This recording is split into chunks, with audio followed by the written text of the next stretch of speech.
গতকালকে আপনারা জানেন যে অ্যান্টি কারাপশন কমিশনের যে মামলা দায়ের করেছে ডক্টর ইউনূস সহ 8 জনের পক্ষে 7 জনের বিপক্ষে, আমরা সেই কোর্টে যে চার্জ হিয়ারিং এটাকে চ্যালেঞ্জ করে এবং সম্পূর্ণ মামলাটা বাতিল করার জন্য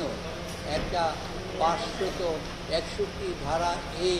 ধারায় আমরা একটা মামলা করেছি কোর্টের কাছে আবেদন করে। আজকে এই আবেদনটা 92 নাম্বার লিস্টে এসেছে এবং এই মামলায় আজকে আবার আমরা একটা সাপ্লিমেন্টারি এফিডেভিট দিয়েছি। এই সাপ্লিমেন্টারি এফিডেভিটের বিষয়টা হচ্ছে যেই বিষয়টা থেকে এই মামলাটার উৎপত্তি হলো, যে শ্রমিক কর্মচারী ট্রেড ইউনিয়ন এবং ব্যবস্থাপনা পরিচালক গ্রামীণ টেলিকমের মধ্যে যেই শ্রমিকদের লভ্যাংশের 5% দেওয়ার জন্য যেই এগ্রিমেন্টটা হলো এবং এই এগ্রিমেন্টের বলে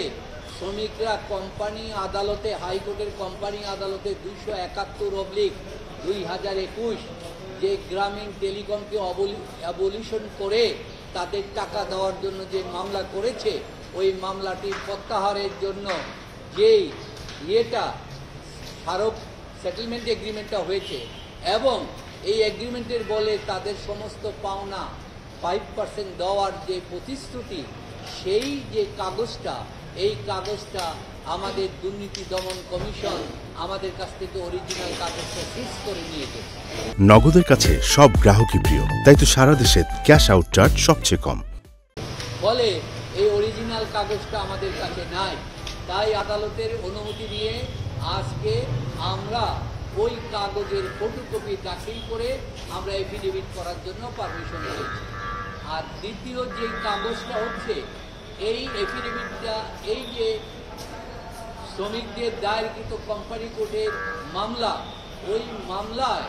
মহামান্য হাইকোর্ট বিভাগ যেই আদেশ দিয়েছেন যে এই আমাদের সেটেলমেন্ট এগ্রিমেন্টটাকে গ্রহণ করে মামলা প্রত্যাহার করার জন্য যে আদেশ দিয়েছিলেন, ওই 3টা আদেশের কপি আমরা দিয়ে বলেছি যে আমরা সাপ্লিমেন্টারি এফিডেভিট দেব। এগুলি কোর্টের নজরে থাকা অত্যন্ত জরুরি, এই মামলার জন্য খুব জরুরি ডকুমেন্ট। এবং তারপরে কোর্ট আজকে মামলাটা ফিক্সড করতে, আজকে শুনানি করতে চেয়েছিলেন, কিন্তু মাননীয় অ্যাটর্নি জেনারেল তিনি ইচ্ছা প্রকাশ করেছেন